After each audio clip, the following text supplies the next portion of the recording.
이종찬 강북회장이 1948년 8월 15일 건국을 인정하는 사람은 뉴라이트다 이렇게 말을 했는데, 도대체 이 사람들은 어느 나라에 살고 있는지 정말 알 수가 없는데, 확실한 것은 대한민국 체제를 부정하고 있습니다. 생활인으로서 대한민국 건국 문제는 솔직히 별로 갈등이 없어요. 한국에 사는 대다수의 사람들이 1948년 8월 15일 건국, 그리고 일대 대통령이 그때 시작된 것을 부정하는 사람은 없거든요. 근데 불구하고 지금 한국 언론이나 강복회, 역사학계가 거의 목숨을 걸고 1948년 8월 15일을 부정하고 있고요. 윤석열 대통령도 감히 그날을 말을 못하고, 한동훈 국민의힘 당대표조차도 물었더니 대답을 피해 다닌단 말이에요. 이제 이 부분에 대해서 우리가 본격적으로 대면을 해야 됩니다. 이 문제에 접근할 때 가장 좋은 방법은 지금 2024년 8월에 대한민국 1948년 건국을 누가 부정하나 배제하나, 그 관점으로 새롭게 보면 우리의 적이 보인다는 것입니다.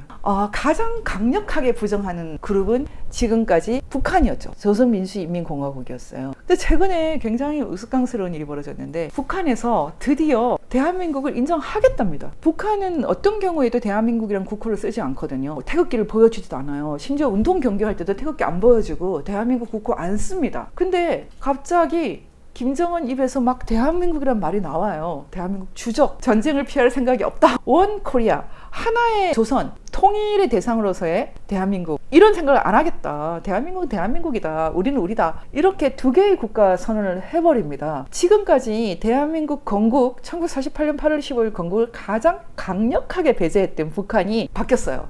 이제 제1 부정 세력이 아니에요. 적대적인 세력으로 보면서, 물론 여전히 우리의 적이긴 하지만 대한민국의 정체성 자체를 부인하지는 않아요. 휴전회담 때 북한 측에서 나왔던 이상조 중장은 그 입에서 ROK란 말을 말하지 않기 위해서 정말 엄청나게 노력하는 것이 다 보이거든요. 실제로 북한이 대한민국이란 말 안 씁니다. 근데 지금 쓰거든요.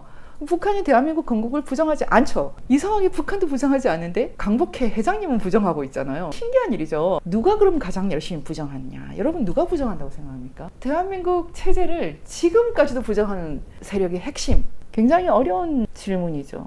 강복회가 왜 저렇게 나올까? 저희가 이제 부정선거 문제를 오랫동안 해오지 않았습니까? 이상한 나라 대한민국이라는 책 기파랑에 냈는데 굉장히 신선하고 좋은 책이에요. 왜냐면 이 책을 쓰신 분이 기본적으로 미술가거든요. 디자이너시고, 디자인이라는 잡지 편집장이시고, 인문학을 전공하시기도 한 분이라서 시각적으로 대한민국에 대해서 보고 계시거든요. 너무 신선한 책이에요. 깜짝 놀랄 정도예요. 시각적으로 화폐라든지 길거리에서 풍경 이런 걸로 대한민국을 찾아가시는 분이에요.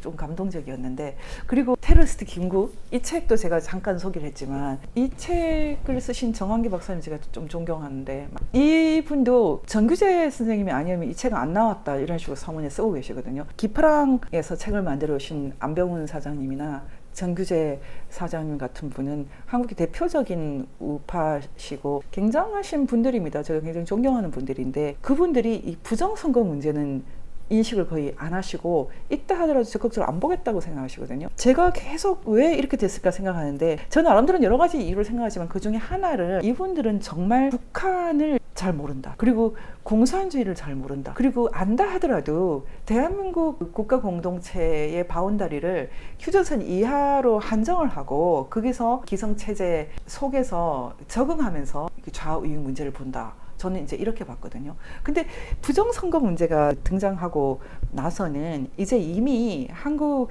이념 투쟁의 장이 휴전선 이하가 아니라는 걸 좀 아셨으면 좋겠어요. 왜냐하면 우리가 지금 한국에서 부정선거 문제 할 때 가장 중요한 게 4.19 의거인데, 4.19 때 그 부정선거라는 것은 뭐 이승만 대통령이 한 것도 아니고 부통령 당선자 문제였고, 그건 한 사람이 개인이 선거 부정을 좀 해서 좀 당선되겠다는 의미잖아요. 근데 지금 일어나고 있는 이 부정선거 문제는 체제 전체를 건 일종의 전쟁이거든요. 자유선거를 좀 이용하겠다는 뜻이 아니라 자유선거 자체를 부정하는 문제거든요. 체제 자체를 부정하는. 그래서 지금 기성 이념가들은 이런 놀라운 사태를 흡수할 수 있는 동력 자체를 갖고 있지 않은 거죠. 굉장히 존경하는 분들인데 한편으로는 참 안타깝고, 저는 개인적으로는 내가 이분 다음 세대구나, 이분들하고는 다른 세대를 살고 있구나 이런 생각을 하고, 이분들을 기본적으로 부정하고 싶지는 않거든요. 이분들도 굉장하신 분들인데, 저는 다음 세대로서 정말 선거제도 자체를 부인하는 북한, 중국, 그리고 한국 내에 있는 공산주의자들, 이런 문제로 봐야 되겠다. 제가 그래서 이 부정선거 문제를 통해서 한국 현실을 들여다볼 때 지금 한국에 있는 권력의 가장 심각한 실체는 1960년대에 4.19 의거 혁명 이후에 사회적으로 굉장히 크게 문제가 됐던 통역당, 통일혁명당 세력이 지금 한국을 잡고 있다, 이렇게 보거든요. 당시 통일혁명당 문제로 사형까지 된 사람은 5명 정도? 3분은 다 많이들 알고 있을 텐데, 김종택, 김진락, 이문규. 사실 사형까지 됐어야 됐나? 아마 6.25 전쟁이 없었다면 사형까지는 안 됐을 가능성도 있습니다. 우리가 6.25 전쟁 이후에 대한민국 품이 굉장히 줄어들었거든요. 너무나 많은 사람이 죽었기 때문에 굉장히 위축됐고, 그 좌우위 갈등이 거의 극에 달했죠. 그래서 대한민국이 품어줄 수 있는 품이 굉장히 줄어들었어요. 그래서 사형수들이 나왔죠. 이념적으로. 지금 관점에서 봤을 때는 굉장히 좀 안타깝긴 하거든요. 근데 그때 당시에 150명 이상이 이렇게 검거가 됐는데 실제로 사형당한 사람은 5명 내외였고, 신영복 이런 사람들, 장기수가 있었고요. 그때 흩어져 갔던, 검거됐던 사람들이 전향했다고는 생각 안 하실 것입니다. 1948년 8월 15일 건국을 지금도 부정하는데, 통역당 사람들이 그 당시 당연히 부정했고, 대한민국은 태어나지 말아야 된다. 심지어는 뭐 김구 같은 좌우합작, 여운형 같은 좌우합작이 답이었다. 그때 김구조차도 그 당시 좌우합작을 하면은 김일성이 먹을 거라는 걸 알았거든요. 여러분 생각으로는 그 당시에 김일성이 먹었어야 된다고 생각하십니까? 저는 아니라고 생각합니다. 그것은 한반도의 야만한데, 대한민국이 지금까지 살아나고 이렇게 위대한 국가가 된 거 저는 정말 하나님의 은혜라고 생각하거든요. 근데 그 생각에 동의하지 않는 많은 사람들이 지금도 좌우합작파가 됐고, 지금 학생들은 전부 다 그 생각으로 공부를 하고 있는데, 그렇다면 결국은 김일성 나라가 됐어야 된다. 그건 좀 무서운 얘기 아닙니까? 스탈린, 모택동 수준의 국가가 등장했어야 된다.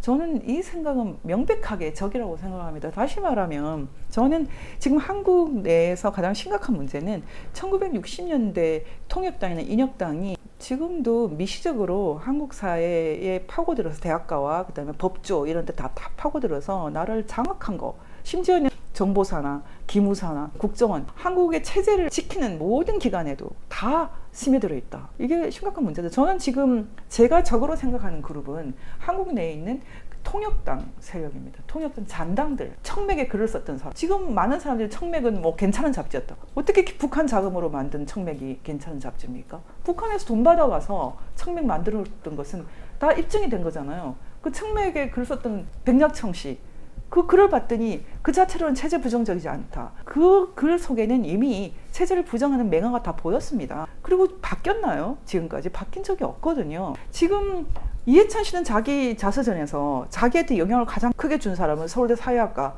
교수였던 고용복이다. 고용복이라는 사람은 1990년대에 북한에 포섭된 간첩이었다는 거, 암약했던, 몇십 년 동안 암약했던 간첩이었다는 거 다 드러나지 않았습니까? 서울대 교수들이 저는 지금도 핵심적인 좌익의 센터라고 보고 있습니다. 여러분 생각하실 때 지금 한국이 북한에서 오물 풍소년 날리는 김정은, 뭐 김여정 이런 사람들과의 싸움이라고 보십니까? 아닙니다. 굉장히 세련되고 머리 좋고 대학가를 완전히 장악해 있는, 우리보다 머리가 훨씬 더 뛰어난 철저한 형들입니다. 백낙청 교수는 천재로 아주 이름을 날렸다. 이인호 대사님이 외국에 파견되는 그 영어 스피킹 대회를 통해서 사람을 뽑을 때 백낙청 씨는 자기보다 아주 월등하게 1등이었다.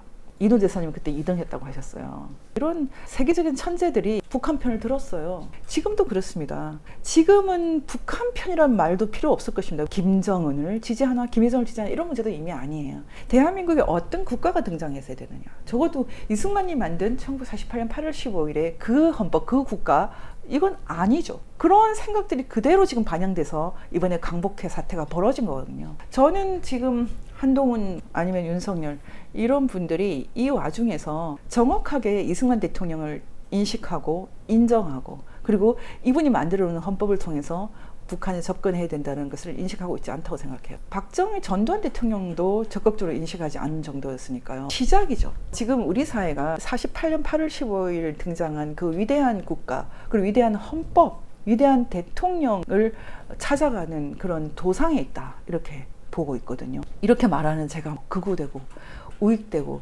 뉴라이트 됩니까? 대한민국 체제를 부정한 적이 없기 때문에 체제를 부정하지 않는 내에서 좌파적인 생각할 때가 있고 우파적인 생각할 때가 있어요. 이도 대사님도 1970년대 80년대는 상당히 진보적인 학자로 통했고 여성운동가로서 대단한 분입니다. 그렇지만 지금 이렇게까지 심각하게 체제가 위기에 처할 때는 굉장히 분명하고 공격적인 대한민국 지킴이로 나섰거든요. 저는 지금까지 정한기 박사님이나 이인호 교수님이나 이영훈 교수님 이런 분들처럼 그렇게 적극적으로 싸우지는 않았어요. 저는 생활인으로서 누가 뭐라고 해도 움직이지 않는 사실이니까 1948년 8월 15일에 대한민국 공식적으로 등장해서 미국뿐만 아니라 뭐 전 세계가 인정하니까요. 유엔도 인정하고 부인할 길이 없지 않습니까? 그냥 그 정도로 생각을 해왔어요. 근데 요즘에 저도 생각 좀 바뀌어서 이인호 교수님이나 이용훈 교수님처럼 본격적으로 이 대한민국을 보호를 하고 지키고 온 세상에 선포를 해야 되겠다. 이렇게 생각이 바뀌었거든요.